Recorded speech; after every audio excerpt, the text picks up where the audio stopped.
Katika ziara ambayo rais anaendeleza katika mji wa hapa Nairobi, ameendelea kupata shutuma na kukataliwa mbele ya umma kila siku kwa sababu ya ahadi zake za uongo na kinywa chake kilichojaa maneno ambayo mwisho wa siku hayafanyi kazi.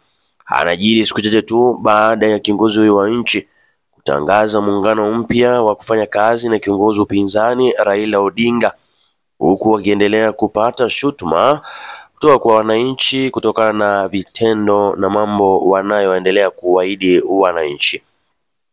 Anajiri kipindi ambapo basi serikali ama muungano wa Kenya Kwanza umeendelea kufanya ama kuweka mipango ya kufanya kampeni ya kura zijazo za mwaka 2027. Hizo taarifa za hivi sasa unaweza tumuone hapo kwenye comment section. Hii ni Erwan Media.